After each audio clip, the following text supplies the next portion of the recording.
Hey guys, Assalamu alaikum. Welcome back to my channel Iza Style in Vlogs. இன்னைக்கு நம்மளோட Ramadan day 7 vlog தான் பார்க்க போறோம். So இன்னைக்கு நம்ம பண்ண இஃப்தாரோட ஸ்நாக் ரெசிபீஸ் ரெசிபீஸ் பற்றி தான் இந்த வீடியோக்குள்ளே பார்க்க போகிறோம்.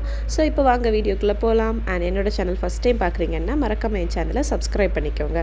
ப்ளஸ் உங்கள் ஃப்ரெண்ட்ஸ் அண்ட் ஃபேமிலி கூட ஷேர் பண்ணிக்கோங்க.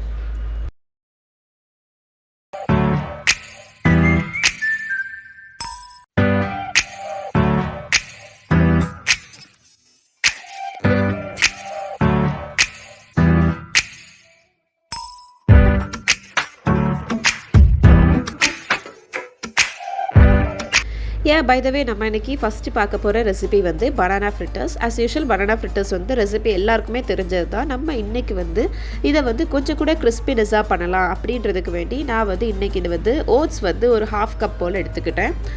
அண்ட் இங்கே வந்து நம்ம மைதா மாவு கூட கொஞ்சமாக சுகர் ஆட் பண்ணி இதுக்கு வாட்டர் ஆட் பண்ணிவிட்டு நம்ம வந்து எப்போது எல்லாருக்கும் தெரிஞ்ச ரெசிபி தான் பழபஜ்ஜி பொரிக்கிறதுக்கு வந்து தேவையான மாவு வந்து மிக்ஸ் பண்ணி எடுத்துக்கிட்டேன். ஸோ இதுக்கு சைடாக நான் வந்து ஒரு 2 டேபிள் ஸ்பூன் போல் நெய்யில் வந்து ஒரு 1/2 கப் ஓட்ஸ் வந்து நல்லாவே கிறிஸ்பியாக ஃப்ரை பண்ணி எடுத்துக்கிட்டேன்.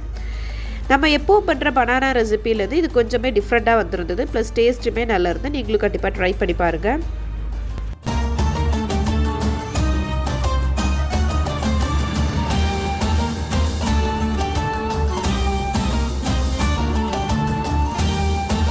அண்ட் நம்ம வந்து மாவு நல்லா மிக்ஸ் பண்ணி வச்சுக்கிட்டு சைடாக நான் வந்து இன்றைக்கி ஒரு 7 பனானா வந்து லாங்காக கட் பண்ணி எடுத்துக்கிட்டேன்.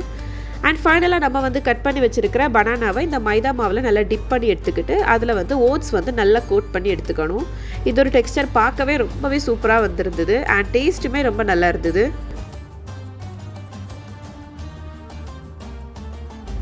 நம்ம இதை வந்து ஃப்ரை பண்ணி எடுத்துக்கலாம்.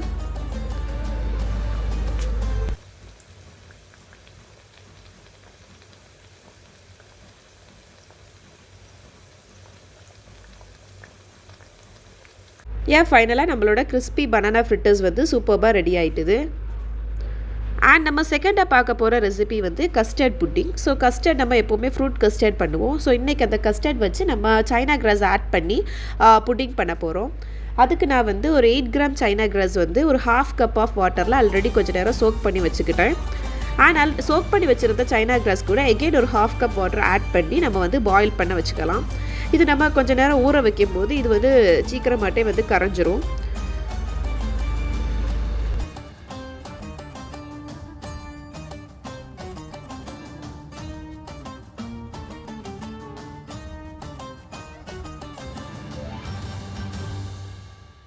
சைனா கிராஸ் நல்லா பாயில் ஆனதுக்கு அப்புறமாட்டு நம்ம வந்து இதுக்கு மில்க் வந்து நான் 1/2 லிட்டர் மில்க் வந்து எடுத்துக்கிட்டேன்.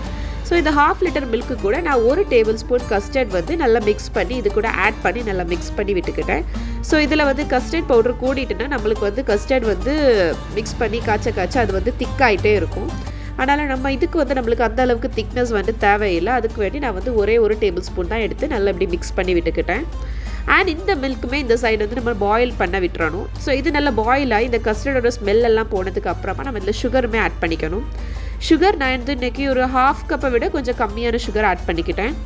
அண்ட் இது கூட நம்ம இதை பாயில் பண்ண விட்டதுக்கு அப்புறமாட்டு நம்ம ஆல்ரெடி வந்து வச்சுருக்கிற சைனா கிராஸுமே அப்பப்போ நம்ம மிக்ஸ் பண்ணி விட்டுட்டே இருக்கணும். பிகாஸ் அதுவுமே இருக வந்து ஸ்டார்ட் ஆயிரும்.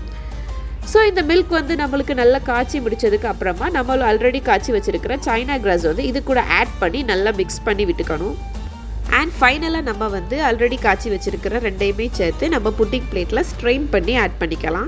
பிகாஸ் இதில் வந்து சின்ன சின்ன சைனா கிராஸ் வந்து கரையாமல் கண்டிப்பாக இருக்கும். ப்ளஸ் பாலுமே ஆடையெல்லாம் இருக்கும். அது எல்லாமே போகிறதுக்கு நம்ம நல்லா ஸ்ட்ரெயின் பண்ணி புட்டிங் பிளேட்டில் ஊற்றி நம்ம செட் பண்ண வச்சிடலாம். அண்ட் மீன்வைல் இதுக்கு வந்து ஒரு 1 to 2 ஹவர்ஸில் வந்து நம்மளுக்கு இந்த கஸ்டர்ட் புட்டிங் வந்து ரொம்ப சூப்பராக ரெடி ஆயிரும். அண்ட் இது நம்ம கஸ்டர்ட் ஆட் பண்ணி பண்ணனால இதோட டெக்ஸ்சருமே ரொம்ப சாஃப்டாக சூப்பராக வந்துருந்தது. நீங்களும் கண்டிப்பாக இந்த ரெசிபி ட்ரை பண்ணி பாருங்கள். அண்ட் அல்ஹம்துலில்லா இன்றைக்கி உள்ள இஃப்தார் ரெசிபிஸ் அவ்வளவுதான். ஸோ இந்த ரெசிபி பிடிச்சிருந்தா மறக்காம என் சேனலை சப்ஸ்கிரைப் பண்ணிக்கோங்க. ப்ளஸ் நாளைக்குள்ள வீடியோவில் உங்களை மீட் பண்ணுற வரை until then bye from Zara Irshad. Thank you.